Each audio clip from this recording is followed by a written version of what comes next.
네, 그냥 바로 이어서 가겠습니다. 예. 그러면 지금 이 케미컬 화학조와 관련해서 PBR, PER, 우리가 보통 이런 거 가지고 이제 어떤 그 판단을 하지 않습니까? 맞습니다. 고평가에 대한. 예. 현재 평균 그 상황은 어떻습니까? 예. 그 흔히들 보면은 그러니까 흔히들 뭐 저점 때는 PBR로 보기도 하고 PER로 보는데 그러지 마시고요. 네. PSR로 보는 게 화학은 제일 좋습니다. 아, 그런가요? 왜냐니까 이제 그러니까 흔히들 뭐 매출액 대비 시가총액인데 매출액 대비 시가총액이 절반이나 0.3에 떨어졌을 때는 이제 저점이라 판단하시면 되고요. 그 다음에 1.5나고 2.0 정도로 올라갔을 때는 고점이라 판단하시면 되는데 요거는 제품별로 틀려요. 예를 들면 중국과 경쟁이 많은 제품은요, PSR이 낮아져야 돼요. 네. 그런데 NCC 크래커 같은 경우는 말씀드린 대로 중국과의 경쟁에서 이기잖아요. 그런 제품은 영업이익률도 영업이 높아졌을 때는 확대됐을 때는 20%대까지 올라가거든요. 그러니까 PSR이 1.5에서 2배 주는 게 맞고요. 네. 그 다음에 저점일 때는 한 0.3, 0.5 이 정도면 저점에 도달했다 이렇게 생각하시는 게 좋죠. 네, 지금은 그러니까 일부 기업은 좀 이렇게 첨단으로 붙은 일부 기업 같은 경우는 한 1.3, 1.4까지도 올라갔고요. 그러니까 조금 이렇게 그 경기가 확장 국면에 너무 진입한 그런 걸 좀 반영하고 있고. 대부분 기업은 0.5 이상, 0.6 이런 게 0.7 정도 있으니까 상승 여력이 좀 있다 이렇게 보고 있습니다. 예. 네. 근데 지금 말씀하신 것처럼 이게 이제 장치 산업이다 보니까 그러니까 하여튼 경기에 민감하다는 거는 이제 금리가 많이 좌우가 된다는 거잖아요. 네. 근데 이제 하나 걱정되는 거는 이 케미컬 관련된 섹터를 우리가 그러면 금리의 어떤 변동폭을 가지고 매출이 늘고 줄고를 이렇게 좀 판단할 수 있는 건가요? 아니, 그 금리가, 그러니까 흔히들 보면은, 한계 기업 같은 경우는 금리에 따라서 이익이 진폭이 크지 않습니까? 네. 순이익 단에서. 근데, 흔히들 보면 NCC 크래커 같은 경우는, 우량 기업들이 많아요. 그래서 2008년도 이전에는 이렇게 부채 비율이 높았었는데, 한 10년간 하다 보니까 돈을 너무 많이 벌어서 부채 비율이 낮아요. 그래서 부채 비율은 걱정할 필요가 없는데, 금리를 보는 이유는 뭐냐면은, 금리가 낮아져서, 경제가 안 좋아졌으면 금리를 빠르게 낮추지 않습니까? 그럴 때 다른 분들이 쓸 수가 있으니까, 이 일반 분들이 막 소비를 일으켜야 되니까, 금리가 낮을 때는 확장 정책을 펼치니까. 그래서 금리를 보라는 거고, 부채 비율이 그렇게 낮기 때문에 NCC 크래커라든지 고모기업 같은 경우는 괜찮고요. 근데 이제 걱정이 되는 게 중국과 경쟁하는 기업들은 돈을 많이 못 벌었어요. 네. 그런 기업들은 부채 비율 신경 쓰셔야 돼요. 그러니까 그런 기업들은 어떻게 빠지냐면은 경기가 확장으로 정말 돌아서 가지고 안정권에 들어갔을 때 들어가는 게 가장 적절한 타이밍이다 이렇게 보고 네, 있습니다. 알겠습니다. 그러면 이제 지금 현재 이 케미컬 관련된 어떤 기업들도요, 어떤 신규 증설을 한다는 거는 뭔가 앞으로 뭔가 더 미래가 밝다는 얘기잖아요. 그러한 현상들이 벌어지고 있나요? 예, 그렇습니다. 그러니까 흔히들 근데 이런 거죠. 전 세계가 너무 많이 증설을 하게 되면 돈을 못 봅니다. 네. 공급 과잉이잖아요. 그런데 그러니까 돈을 잘 버는 기업이 더 증설을 하면 돈을 버는데, 우리가 참 희한한 현상이 뭐냐면은, 원래 증설 지역이 보면은 미국, 그 다음에 중국, 중동 지역인데, 유가가 낮으면은, 유가라든지 천연가스가 지금 낮지 않습니까? 그러면 미국하고 중동 지역 같은 경우는 증설 자체를 줄여버려요. 그러니까, 흔히들 보면 미국에 이제 5대 메이저 기업이 있는데, 올해 투자 규모가 석유에서 케미컬로 가서 이제 다운스트림 가야 되는데 이거 32% 줄이겠다 그러거든요. 30% 줄여버리고. 그 다음에 중동 지역도 유가 낮으니까 증설 자체를 줄여버리고. 중국 같은 경우는 어느 정도 자금률이 되니까 많이 하진 않겠다 이런 거고. 근데 우리나라만 유달리 부채 비율도 낮고 안정적이다 보니까 증설을, 그러니까 향후 수요를 대비해서 짓는 거기 때문에 좀 독특하게, 그러니까 성장 속도면서 과거에도 우리나라가 참 탁월하게 좋았었고 향후에도 좀 좋을 것이다 이렇게 보고 있습니다. 네. 근데 이제 우리가 케미컬 하면은 이제 보통 신소재와 관련해서도 많이 연관 짓지 않습니까? 예. 보통 보니까 뭐 요새 우주 항공 관련된 소재라든가 또 여러 가지 형태로 이제 뭔가 첨단 그런 소재들이 나오는데 이게 다 연관이 되는 건가요? 연관되죠. 케미칼이 처음에는 범용에서 출발하죠. 흔히들 보면은 이제 비닐봉지에서 출발하다가 겉은 뭐 고급 비닐봉지, 포장재도 고급 포장재도 나오고 있다 하고, 케미칼 기업들이 지금 이제 2차 전지에 배터리도 들어가고, 배터리 들어가는 소재도 만들기도 하고, 우주항공에도 들어가고요. 그러니까 탄성도는, 그러니까 뭐 탄소 섬유도 나오고, 탄성도는 높으면서 가벼우면서 친환경 쪽으로 계속 가고 있기 때문에 고부가로 계속 가고 있습니다. 네. 근데 너무 높이는 건 아닌 것 같아요. 왜냐하면 케미칼이 최고로 첨단이다 그건 아니고요. 제가 볼 때는 산업별로 보면 한 중상 정도, 그리고 뭐든지 그 첨단을 서포팅하는 그런 쪽 업종이다 이렇게 보시면 좋을 네. 것 같아요. 지금 금방 그 탄소 섬유에 대해서 말씀하셨는데 한때 몇 년 전인가요? 탄소 섬유에 대한 어떤 테마가 확 불었던 예. 적이 있었잖아요. 예. 이 탄소 섬유와 관련해서는 정말로 그 뭔가 케미컬의 미래 산업, 먹거리 산업의 한 부분인가요? 먹거리 산업의 한 부분이죠. 그런데 지금 이제 그걸 너무너무 높이시는 건 아닌 것 같아요. 지금 이제 케미칼이 가고 있는 거는 지금 이제 범용에서 중상 정도의 고부가 쪽으로 가고 있으니까 최고의 그런 산업들은 예를 들면 매출액이 좀 적구나. 근데 반영되는 비율은 있겠구나. 이렇게 생각하시면 좋을 것 같아요. 네, 그렇군요. 그러면 이제 우리가 수요 관련해서는 좀 말씀을 나눴는데 공급 사이드에서 잠깐 말씀하셨듯이 지금 세계적인 어떤 불황인 이 현상이 공급 과잉에서 오는 것이다라는 전문가들의 진단이 있잖아요.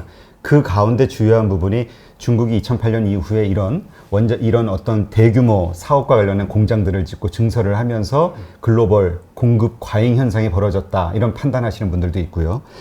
중국이 문제잖아요. 예. 추가적으로 이 화학과 관련해서 더 증설하거나 해서 같이 어려워지는 뭐 철강이나 조선처럼 예. 그렇게 되진 않을까요?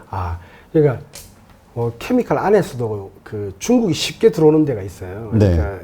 그러니까 쉽게 들어가는 예를 들면 그러니까 투자 비교가 적은 데 같은 경우는 적고 이렇게 다운스트림 쪽에 붙어 있는 기업들은 중국이 쉽게 들어와요. 그런 같은 경우는 공급 과잉을 좀 우려를 해야 되고요.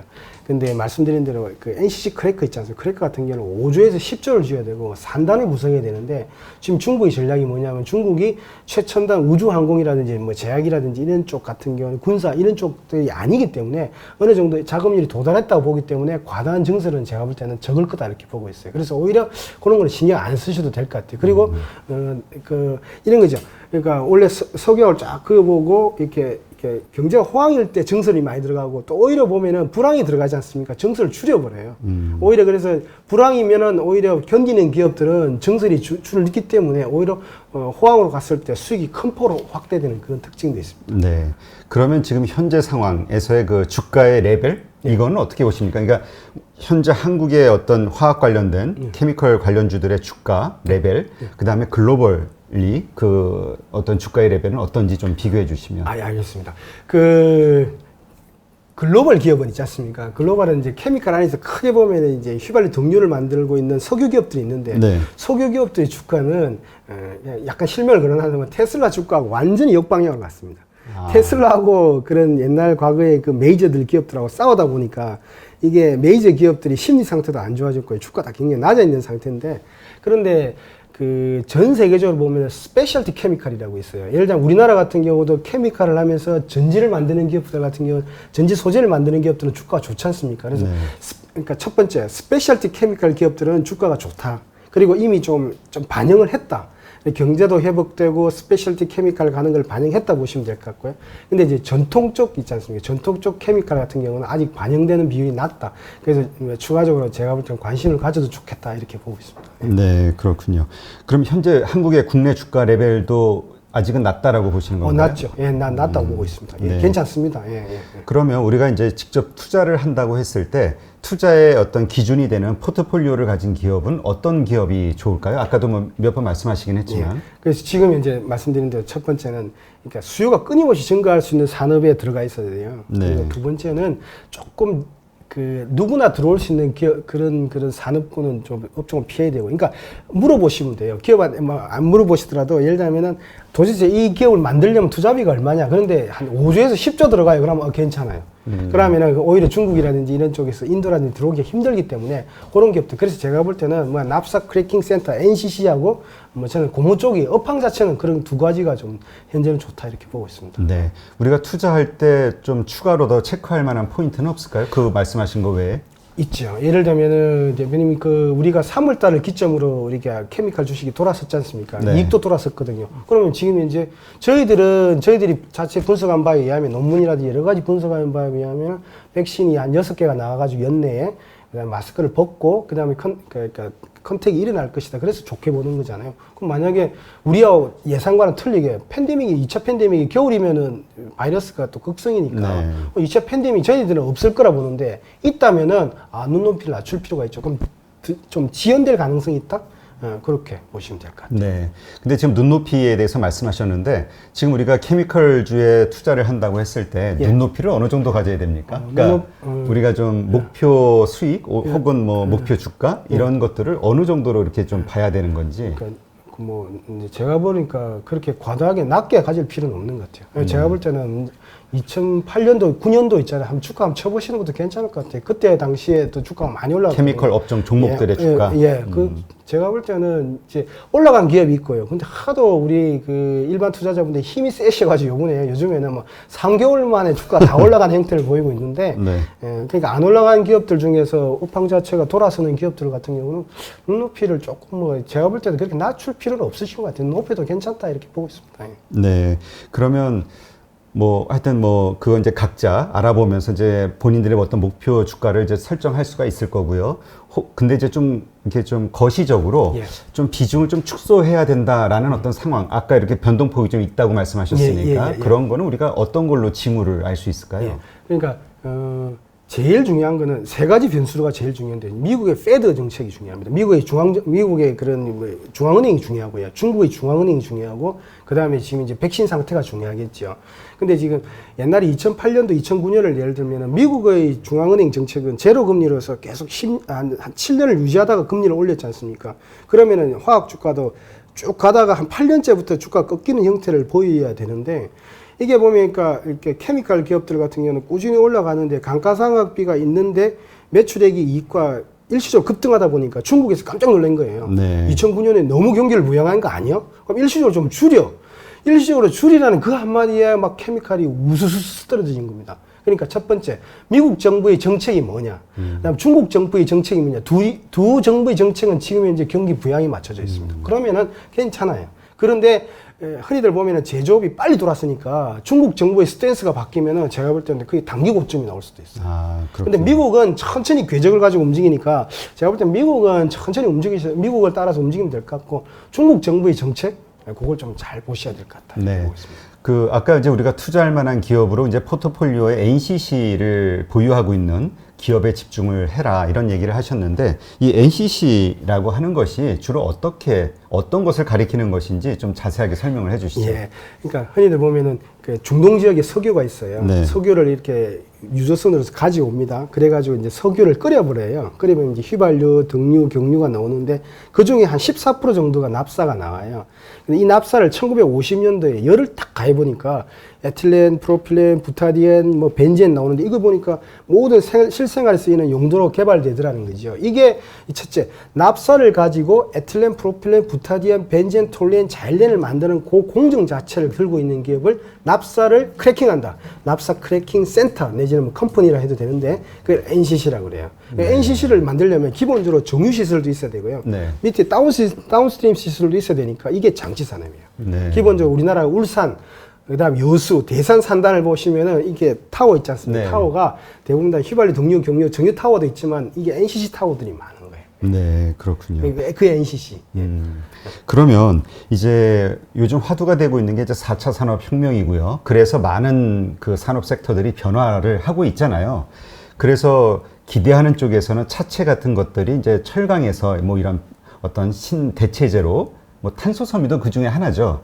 뭔가 대체가 될 것이다라는 기대감도 있고 또 부정적인 쪽에서는 또 이런 친환경과 관련해서 많이 이런 화학 공해 제품들이 사라질 것이다. 이런 우려를 하시는 분들도 있거든요. 정확한 어떤 그 상황을 설명해 주시면 어떨까요? 예. 그러니까 흔히들 보면 케미칼은 저부가에서 시작해서 중부가 지금 이제 고부가로 가고 있는 트렌드인데 말씀하신 대로 흔히들 보면은 석유차, 휘발유차, 경유차가 환경을 조금 이렇게 안 좋게 한다는 동계들이 있잖아요. 그렇기 때문에 지금 전 세계가 전기차, 수소차라고 하려는 거잖아요. 네. 그리고 벙커시유를 가지고 석탄을 가지고 발전소를 하니까 환경이 좀 더 좋은 걸 받는 게 이게 태양광하고 풍력이잖아요. 그런데 이제 그런 원료 따는 되는데 케미칼 따는 뭐 어떻게 되느냐면은 케미칼 따는 보니까 이게 비닐봉지를 대체할 만한 제품이 있지 않습니까? 그걸 뭘로 사겠습니까? 뭘로 만들겠습니까? 그러니까 없는 거예요. 그러니까 플라스틱도 없는 거예요. 그러다 보니까 자체적으로도 친환경 쪽으로 가기도 하고 두 번째는 경쟁자가 없다 보니까 많이 하긴 하는데 참 고육지책인 것 같아요. 그러니까 친환경으로 가지만은 경쟁자가 없기 때문에 끊임없이 수요가 또 이머징 그 $11,000에서 가장 많이 이제 소비가 늘어난 게 플라스틱이라든지 케미칼이니까 참 이렇게 수요는 증가하는데 친환경으로 갔으면 좋겠는데 경쟁자가 거의 없다 이렇게 보시면 됩니다. 네. 이렇게 해서 사실 케미컬이라는 분야가 우리 실생활에 많이 이렇게 플라스틱은 우리가 정말 실생활에서 자주 쓰지만 예. 사실 그 섹터와 관련해서는 그렇게 신경을 많이 안 썼는데 그래서 잘 모르는 부분도 많았고요. 근데 오늘 그 대표님 말씀을 들으면서 케미컬 분야가 이렇게 구성이 되어 있고 이러한 인사이트가 이러한 어떤 그 장단점들이 있구나 이런 거를 좀 명확히 알게 된 아주 유익한 시간이었던 것 같습니다. 불러주셔서 고맙습니다. 네. 네, 오늘 이렇게 해서 케미칼 에너지 투자자문의 차홍선 대표님을 모시고 케미컬과 관련된 산업의 여러 가지 주요 그 이슈와 사항들을 좀 점검해 봤습니다. 투자자분들께 많은 도움이 되셨으면 좋겠고요. 오늘 이렇게 나와 주셔서 고맙습니다. 네, 감사합니다.